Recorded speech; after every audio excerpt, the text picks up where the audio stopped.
Bom dia a todos, a paz de Jesus esteja conosco. Hoje nós trazemos um evangelho com uma proposta de um dos temas mais difíceis de Jesus. Por quê? Jesus nos convida a amar o inimigo e é uma proposta muito difícil, porque às vezes nós temos dificuldades de amar os amigos. Imagina então o inimigo. Mas esse evangelho de Jesus não diz para nós que nós devemos caminhar com o inimigo, apenas não perpetuar o mal. É o capítulo 12 do Evangelho segundo o Espiritismo. Nós estamos no item que trata da vingança. E nós precisamos pensar nas nossas ações se ela traz esse tipo de ódio, se ela traz esse tipo de vingança. O ódio nos aprisiona. Por isso, Jesus nos convida a perdoar o inimigo para termos liberdade emocional. O ressentimento adoece o espírito, a mente e o corpo. Então ele diz em São Mateus: não resistais ao que vos fizer mal, mas se alguém te ferir a face direita, oferece-lhe também a outra. Esta frase, muitas vezes, é mal interpretada, porque nós pensamos que Jesus está nos pedindo submissão, humilhação, mas, na verdade, Ele está nos ensinando a interrupção de um ciclo de violência. Ele está dizendo: não permita que o mal do outro determine a sua atitude, determine o que você será. Ele está pedindo para ter calma, ele está pedindo para ter raciocínio emocional, para ter esperança e também para olhar tudo sempre num todo e não em partes. Porque quando nós vemos somente o nosso lado, o nosso orgulho falará mais alto, a nossa opinião vai se impor. Quando nós olhamos de um todo do projeto de Deus e do projeto de Jesus, fica mais fácil compreender que nós precisamos sim romper o ciclo de violência. O item 7 desse capítulo diz que se alguém te ferir na face direita, devemos oferecer também a outra face. Jesus estava se referindo e está se referindo a uma sociedade extremamente violenta, baseada na honra, no orgulho e na vingança. Mais de 2000 anos.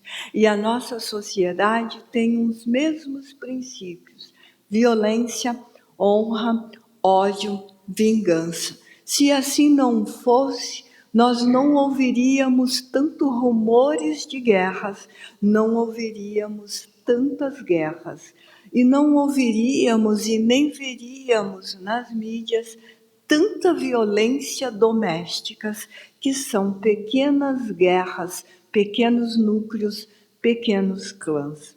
Naquela época, revidar era uma obrigação moral. Em muitos lugares, revidar ainda é uma obrigação moral. Mas Cristo inaugura a revolução psicológica e espiritual. Por isso que dentro da ciência psicológica, quando a pessoa está nesta ciência e é cristão ou crê em Deus, ele vai dizer que Jesus é o maior psicólogo de todos os tempos e ele criou, inaugurou a psicologia antes mesmo de houver qualquer ciência. ele está falando de domínio de si. Allan Kardec esclarece nesse item que oferecer a outra face não significa estimular injustiças, mas recusar-se a responder o mal com outro mal. Porque quando respondemos com ódio, nos tornamos semelhantes ao agressor. A neurociência moderna começa a confirmar isto ao dizer que quando alguém revive continuamente uma mágoa, o cérebro reativa circuitos emocionais de ameaça. O organismo libera cortisol, adrenalina e mantém o corpo num estado de defesa contínua. Por isso que se vê falar demais sobre burnout, sobre depressão, sobre ansiedade. O Brasil é campeão em remédios para a ansiedade. Nós deveríamos nos perguntar por que estamos tão ansiosos, por que estamos tão deprimidos e por que nós estamos num estado de alerta o tempo inteiro estressado, o tempo inteiro irritado, o tempo inteiro gritando com o pai, gritando com a esposa, gritando com o filho, brigando com o vizinho, gritando no trânsito.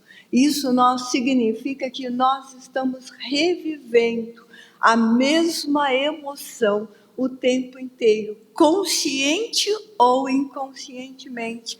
E Jesus fala disso há mais de 2000 anos, dizendo para a gente não permitir que o mal se estabeleça em nós. A vingança cria uma dependência emocional e cria um estado de dor. E a gente pensa imediatamente, não, mas eu não falo em vingança, eu não penso em vingança. No momento em que a gente diz assim, tudo bem, pode deixar, Deus tarda, mas não falha. Você verá ainda que eu estou certo. É uma forma de emitir energias de vingança, de energia revidando a mesma situação, não no outro, mas em si próprio, se automutilando, se automachucando emocionalmente. Freud comenta que o comportamento humano, movido por impulsos inconscientes de repetição de dor, vai fazer a pessoa sofrer, sentir-se ferida e depois reproduzir a violência recebida no outro. Por isso que a gente vê tanto revide no trânsito, tantos gritos, tantas irritabilidades, mas a gente vê isso no caixa do supermercado, a gente vê isso na fila do banco, quando alguém vai ao banco, a gente vê isso no shopping, a gente vê isso na praça de alimentação, as pessoas ansiosas, estressadas, tentando furar a fila, saem para se relaxar, conversar e volta pelo mesmo ângulo.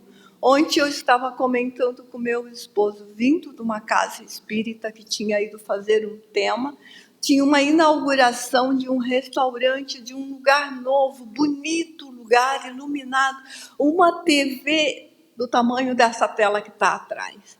Eu falei para ele, o que essas pessoas estão fazendo no restaurante? TV se vê em casa, ligada. E as pessoas então estavam esperando a sua hora, olhando para a TV. Por isso que a irritabilidade continua. O que nós recebemos de mídia? Onde que caiu a bomba X e a Y e a H? Então nós não conseguimos relaxar, nós não conseguimos sair do nosso estado de alerta. E aí a gente vai entender que Jesus reproduz e interrompe exatamente esse mecanismo. Ele propõe liberdade interior quando diz, deixai o mal ir, perdoa, deixa ir, passa de largo, deixe avançar. Jung diz também que quando nós não conscientizamos aquilo que está acontecendo conosco, ele vai retornar. Nós vamos fazer silêncios agressivos. Quem nunca viveu 15 dias de bico de marido e mulher não está bem casado no planeta Terra. 15 dias, não converso com você, somente o necessário. Não fale comigo. Isso é um silêncio agressivo. Indiferenças, ironias, humilhações, desejo secreto de ver o outro feliz. Testar, a lei de Deus é justa, ela não falha. Aquilo que você planta aqui, você colhe. Olha a gente agorando a colheita do outro. E nós não temos consciência disso. O tempo todo que nós estamos fazendo isso, nós estamos agredindo, não estamos oferecendo a outra face pedida por Jesus. E Jesus também combate os preconceitos do coração, porque o preconceito nasce quando reduzimos alguém ao erro que ela cometeu. Ai, está dando uma de boazinha agora, mas eu conheço o passado dela faz século. Você não imagina o que ela foi lá atrás. Nós estamos ativando o preconceito, nós estamos julgando, nós estamos falando de coisas que não há necessidade. O passado já foi, não deve retornar, já aconteceu, deve ficar lá. A pessoa deixa de viver a alma, os sentimentos verdadeiros da alma, para virar um rótulo, para ter a aparência de bom. E Jesus diz que o homem colheria a sua própria obra e não a obra do outro. Então, por que nós olhamos tanto para o outro? O amor ao próximo começa pelo amor que temos a nós.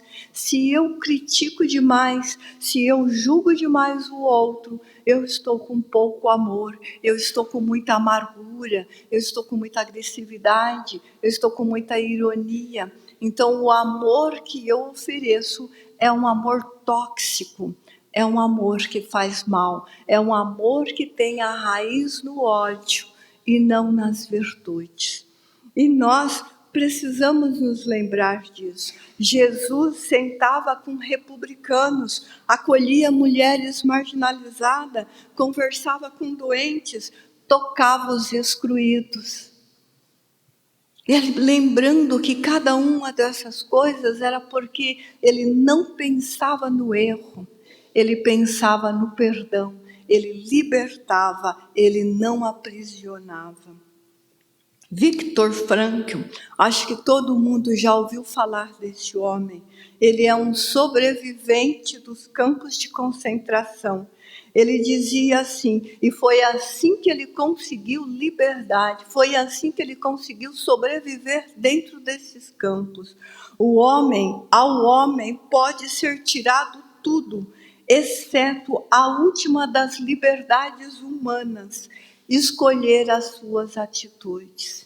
Ele escolheu não fazer parte daquilo, ele escolheu o perdão, ele escolheu a sobrevivência, ele escolheu curar a sua alma. Por isso que quando ele sai dali, ele vai escrever o livro O Sentido da Vida, entre outros. Um homem que vale a pena ser lido e estudado. Mesmo cercado pelo horror, ele percebeu que o ódio destrói primeiro quem carrega. Então, quando nós carregamos esse tóxico no coração, nós estamos nos destruindo primeiro. Por isso que tem uma frase que diz que quando nós carregamos o ódio, é como se nós estivéssemos tomando veneno, esperando que o outro morra. Somos nós que vamos perder a oportunidade. Quando dizemos internamente que ele não merece mais viver na humanidade, nós estamos condenando. E o Espiritismo nos esclarece que nós não estamos aqui para julgar, nós estamos aqui para evoluir, nós não estamos aqui para ver a jornada do outro, nós estamos aqui para ver a nossa jornada.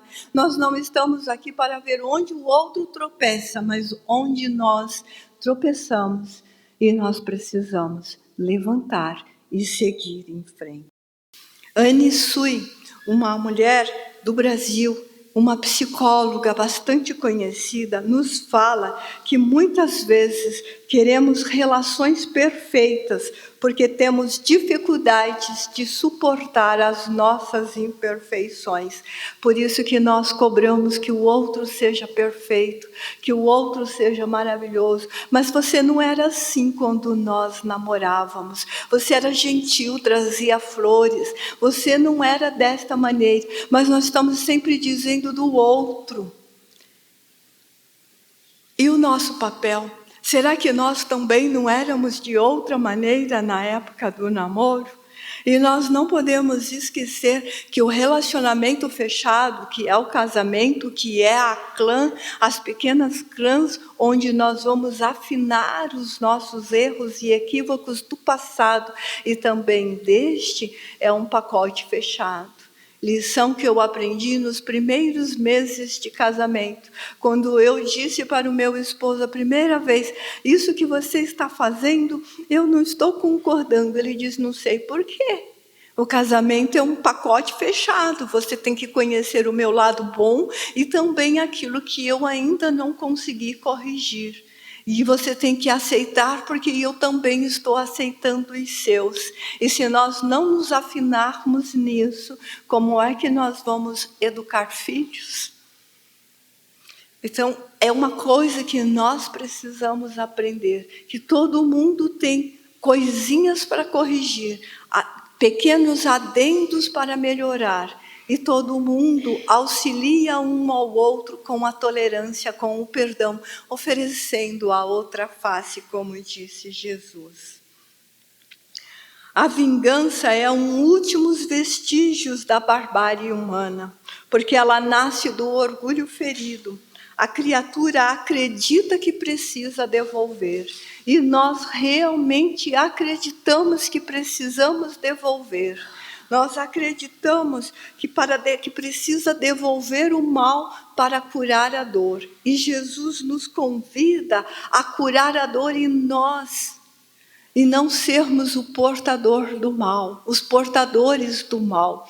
Então nós precisamos colocar ações que estoicos já diz, que Jesus já trouxe. Epíteto, no ano 55, ele nasceu no ano 55 como escravo, foi liberto pelo seu dono, pela inteligência, pelo comportamento e pela maneira de viver. Ele diz, não são os fatos que perturbam o homem, mas a interpretação que faz dele. Então, não são os acontecimentos que nos machucam, e sim o como que nós transformamos esses acontecimentos. Muitas vezes nós revidamos, recontamos, reencenamos, e cada vez que a gente conta uma história de dor, a gente aumenta um ponto dizendo, eu tinha me esquecido de um pequeno detalhe, e aumenta mais uma amargura. Por que nós não falamos das coisas boas com a mesma repetição? Por que é que nós não falamos da felicidade que ocorre em nós? Por que nós não falamos do momento feliz em que a criança falou mamãe, falou papai, do primeiro passo, da primeira nota na escola, da primeira briga na escola e a reconciliação? Por que nós não falamos do primeiro trabalho, da primeira doença? Por que nós não falamos da primeira vitória? Por que nós falamos só do mal que o outro produz por nós? Então nós precisamos aprender a utilizar esse recado de Jesus, que é perdoar e deixar ir, porque nós precisamos cicatrizar em nós a ferida, porque ferida aberta vai doer sempre, vai sangrar sempre, vai infeccionar sempre. Mas ferida curada, fica uma cicatriz que a gente vai dizer, isto é uma experiência de vida. Me aconteceu um fato muito difícil, mas eu venci pelo amor. É disso que nós precisamos. Eu venci pelo perdão. São destas coisas que nós precisamos falar um para com os outros. É para isso que nós estamos aqui. Ontem eu ouvi uma coisa muito legal de um confrade na casa espírita. Ele disse assim, isso daqui, Sônia, é passageiro. A gente utiliza para trabalhar, né, para trazer a colinha. Isso daqui é passageiro. E aí eu disse para ele assim, como passageiro? Ele falou, é passageiro, é uma fase, agora está todo mundo dependente, mas é só uma fase, logo não vai existir nada disso. E eu fiquei olhando para ele e pensando inclusive no tema de hoje, do que ele está falando, né? Como assim é passageiro? E aí ele disse assim, o Evangelho de Jesus nos ensina que quando nós estivermos evoluídos, nós nos comunicaremos telepaticamente. Para que vai existir internet? Para que vai existir celulares? Para que nós vamos ver isso em museus, como ferramentas antigas e a prova do nosso processo evolutivo? E eu falei, que lição que você me traz hoje? Ele é aluno do 1º ano. Que lição que você me traz hoje? Você tem fé e esperança na humanidade, coisa que está faltando nos lugares. Ele disse, estou aprendendo a dar a face do amor a cada tapa do ódio. É isso que nós precisamos, oferecer a virtude do amor a cada tapa do ódio, para chegarmos a este mundo felizes, para transformar a Terra num mundo felizes e nos comunicarmos telepaticamente a linguagem do amor. Tenham todos um bom dia.